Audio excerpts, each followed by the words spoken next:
Welcome to Arlington Update. I'm Cheryl Carpenter.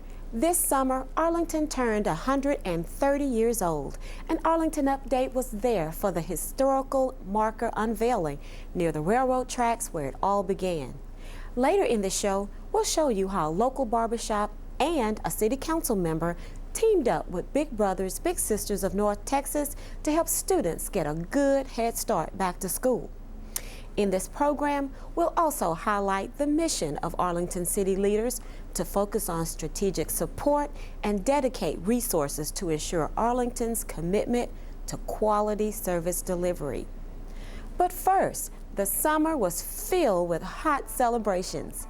In this next segment, we share the highlights from the grand reopening community celebrations of fire stations number 6 and 8. Well, yes, it's been a very significant remodel. In fact, so significant we had to close the station for a number of months and run the units out of some other nearby stations. But we're real excited today to be able to invite our community back to their neighborhood fire station for a ribbon cutting when it reopens to serve this community. The improvements here to this fire station are improvements not just to the building and not just utilized by the firefighters, and it is important to them because it shows to them that the city of Arlington cares about their day-to-day lives, and they do live here at these stations. And so it is important that they have as well have as up-to-date facilities as they can have. And so the more modern and the more advanced and up-to-date the facilities are, the better quality that of service that we as citizens in the neighborhoods receive. And so we are very grateful for this fire station and for all of the improvements here, and it is definitely a significant improvement to our neighborhoods. I think frequently all of us, or each of us, take things for granted. We get comfortable in our lives and we know that if we dial 911, somebody's going to come, and that someone's always a good person. They're only to help us. I believe there are 7 people who spend 24 hours a day at this fire station, every day. Every day. There are 7 people when you call that will respond to your emergency, whether it be a medical emergency, whether it be a fire, or actually if you just need help. And I've actually experienced that before. I don't want to tell you how, but it was very reassuring in a time of crisis to hear the Arlington siren going and knowing that I had several good men and women who were going to help people out of a jam. So I could go on all day and praise our fire department, our fire chief, and our city council for providing the funds with which to make this fire department the best in the world.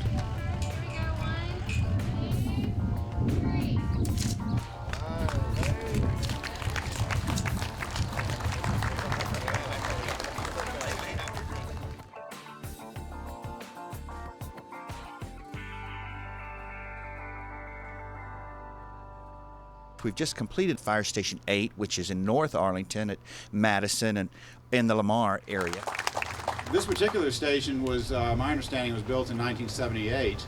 And one thing I learned in the very short period of time I've been on council is how important not only the fire department in general, but individual fire stations are to our community. I've been amazed at how intimately they're involved with all aspects of the community. And not just from putting out fires. Obviously, with the technical rescue team being housed at this particular station, it provides an additional service to the city that we're very fortunate to have, and we can be proud that it's in a fire station in North Arlington and it's part of our community.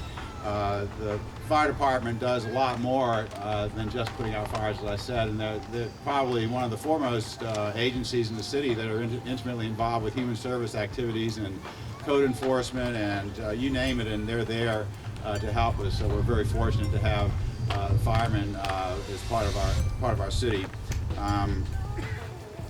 Just as a testimony to how important this fire station is, not just North Arlington, but the entire city. We've got the majority of the city council here, and of course the mayor here to help celebrate the renovation of this particular station. I'm so thankful that we do have people that are willing to put their lives on the line to save your life and just to make sure that your health is maintained. These are the guys who are the first to respond to an emergency. The ambulance generally comes later. They're first. And they can give you the basic life support functions that you need until you are transported.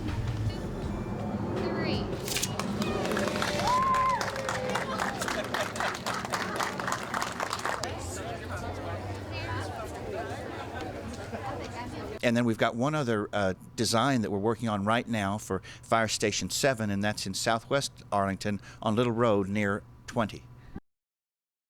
Funding for the renovations at Fire Station number 8 and 10 were made possible by the 2003 City of Arlington Capital Improvement Program. To learn more about the Arlington Fire Department, visit their website or call 817-459-5500. More than 150 residents and special guests were a part of Arlington history on July 19th. The City of Arlington and the Tarrant County Historical Commission unveiled a Texas historical marker in celebration of Arlington's first 130 years. It was July 19th, 1876, 130 years ago, when the railroad made its first scheduled stop in Arlington and a town was born along the tracks.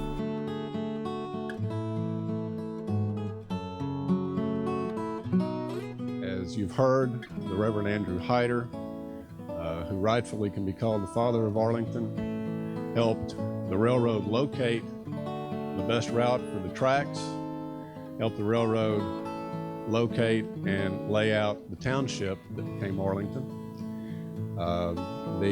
In fact, it was recommended that the town be named Hyder, and he refused the honor, and he and James Ditto named the town Arlington.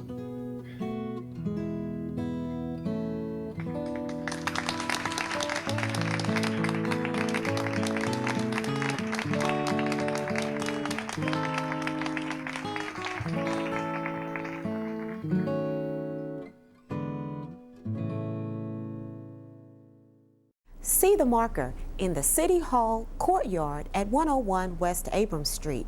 The inscription chronicles the history of Arlington from its very early development along the West Fork of the Trinity River in the 1800s to the progress of its schools, churches, government, and entertainment industry over the years. For more information, visit the new Arlington History web pages on our website. Your Arlington City Council is committed to responsible government.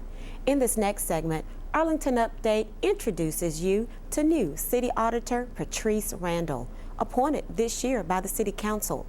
The City Auditor and her staff are charged with monitoring municipal government operations for efficiency, effectiveness, and compliance with applicable laws. I basically come to the City of Arlington with 15 years internal audit experience, all of those in the local government environment. My experience in auditing is very broad. I have experience doing financial audits, compliance audits. I have experience doing grant audits, vendor contract compliance audits.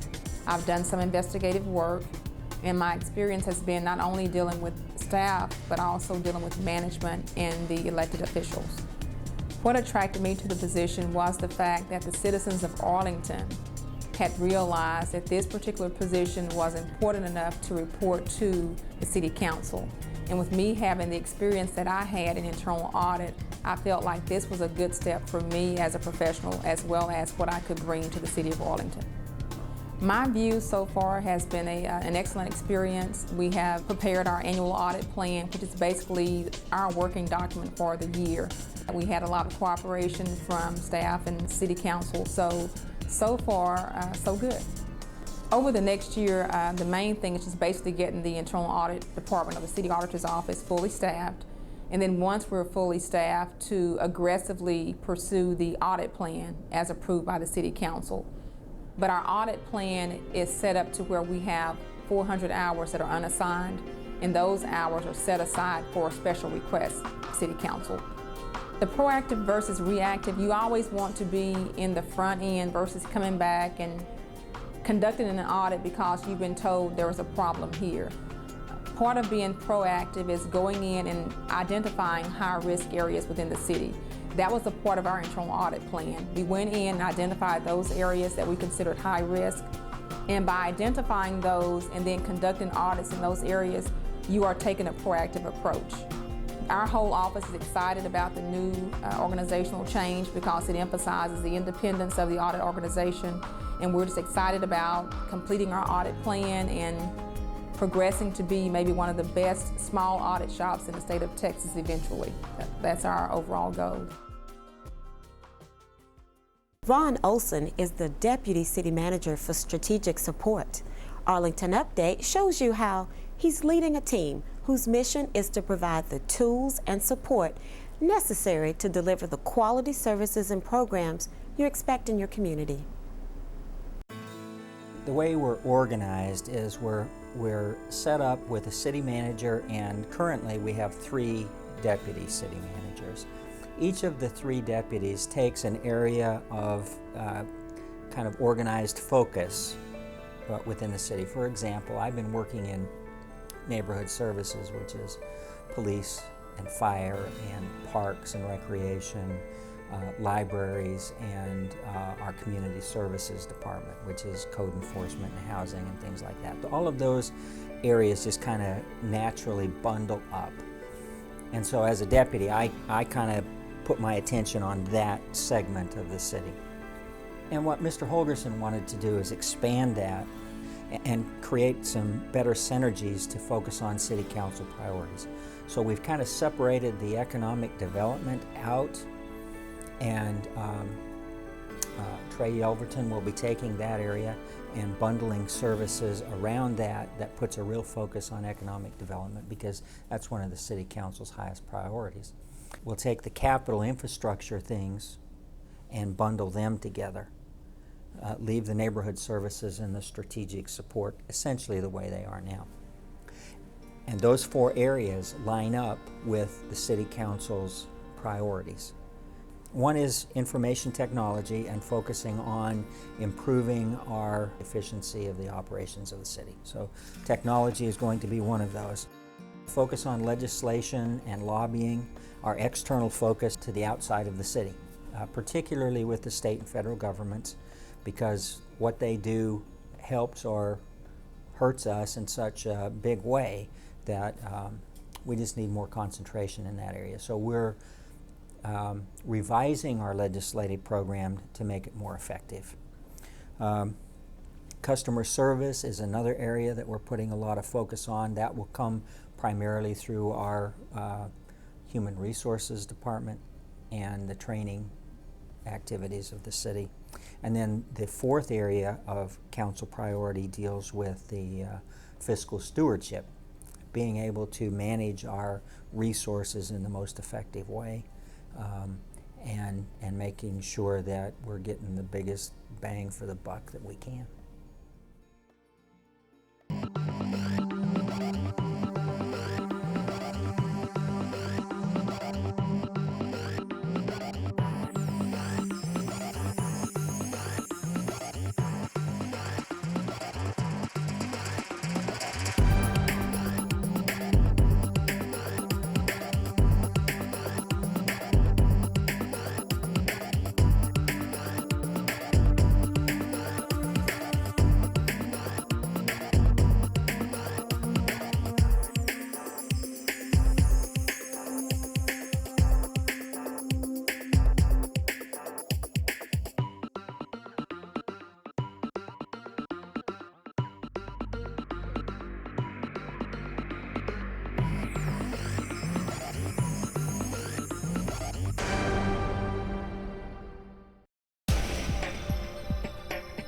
Water is a precious natural resource, and demand continues to increase as our population grows.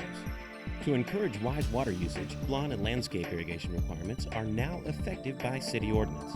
Because evaporation loss is highest from 10 a.m. to 6 p.m., this ordinance promotes smart water by limiting the use of sprinklers and irrigation systems to other periods of the day.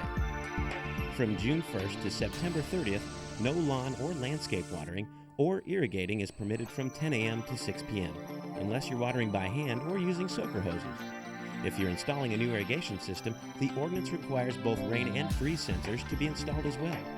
These sensors help conserve water by interrupting scheduled watering during wet or icy conditions. Because sensors can help save water, your installation cost is usually recovered within 1 to 3 years. Watering more efficiently saves you money and conserves water for everyone's future. After all, it's our water. Take it personally.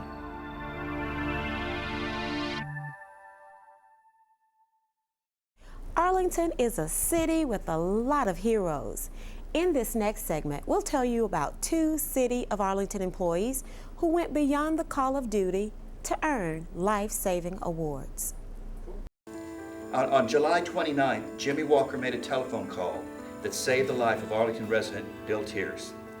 A daily rider on city's Handytran bus service, Mr. Tears was a no-show for his daily ride to IHOP for breakfast. Walker tried to reach Mr. Tears by telephone and was unable to get him to answer. She quickly called his son, who went to check on his father and found him suffering from an apparent stroke.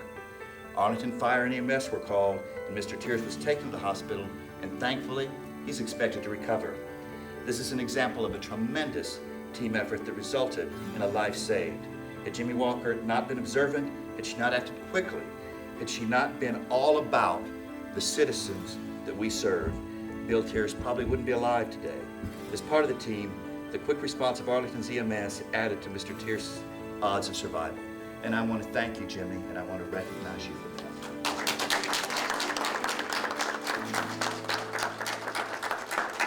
But I also want to quickly call up our partner, Al Boardman. Al is a part of our team with Yellow Cab, and he's the gentleman who regularly sees Mr. Tears and knows him by name and knew that this isn't right. He made that call to make sure that someone immediately checked. And I want to thank you for being our partner, and I want to thank you for the real difference that you made.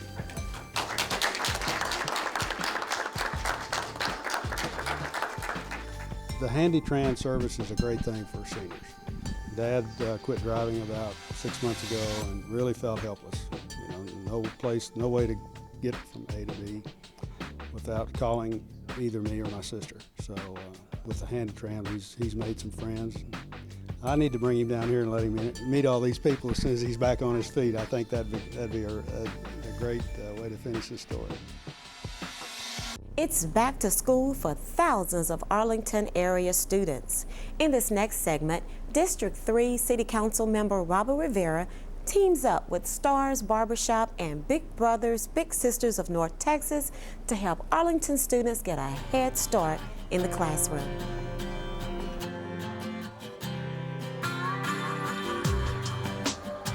I'd like to thank Stars Barbershop for their involvement in the community and genuine desire to help improve the lives of our children.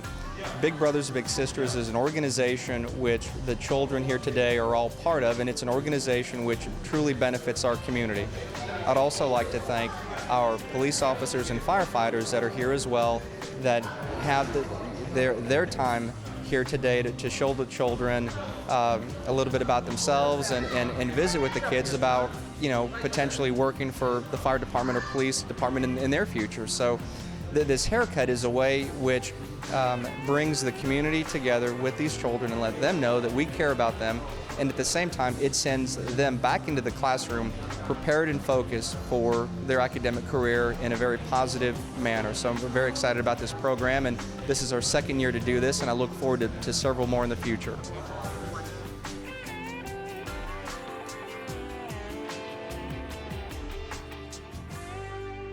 On August 1st, Arlington residents in many parts of our city hosted block parties as part of National Night Out.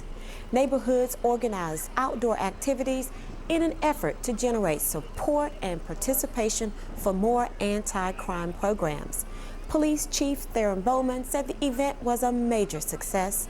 National Night Out is sponsored annually by the National Association of Town Watch and is designed to heighten crime and drug prevention awareness in neighborhoods throughout the country.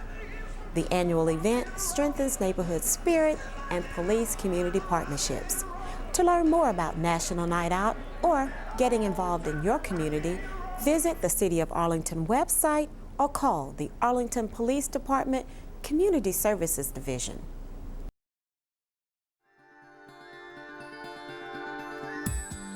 The City of Arlington invites you to join in Partnerships for Arlington. As an Arlington resident, you now have the opportunity to conveniently support up to 6 different programs through your monthly water bill.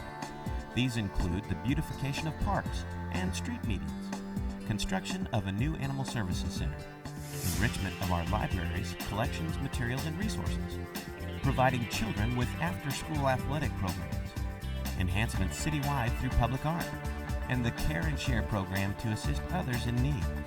To participate in any of these programs, simply fill out the Partnerships for Arlington section of your monthly water bill. This tax-deductible donation focuses right here on our community. Together, we can partner for a better future.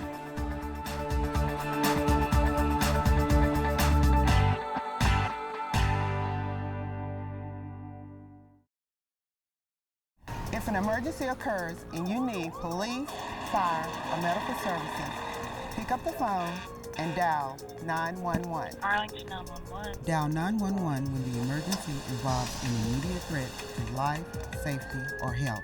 It is important that the 911 call taker be able to gather and verify information. This will help ensure the appropriate responder is sent to the location of the emergency. Although technology provides information to the 911 call taker about where you are calling from, the call taker must still be able to verify your information. Always remember to provide your name, your phone number, and the address of the emergency. It is also very important that you remain calm and answer questions as clearly as possible. Don't hang up, remain on the line. If you are calling from a cellular phone, know your location and be prepared to give information such as street names, landmarks, mile markers, and always know your cell phone number. Remember, 911 is for emergencies only. To learn more, visit our website at www.ci.arlington.tx.us/911. The value of education is just as important today as it was more than 130 years ago. In this moment in Arlington history, we open the textbook on education.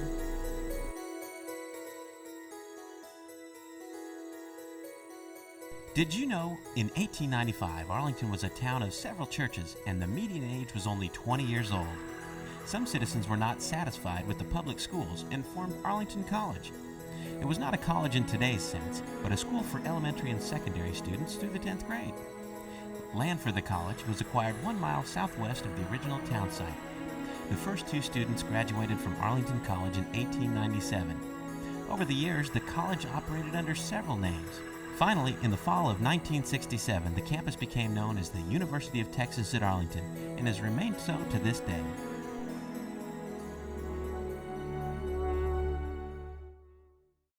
For Arlington Update, I'm Cheryl Carpenter.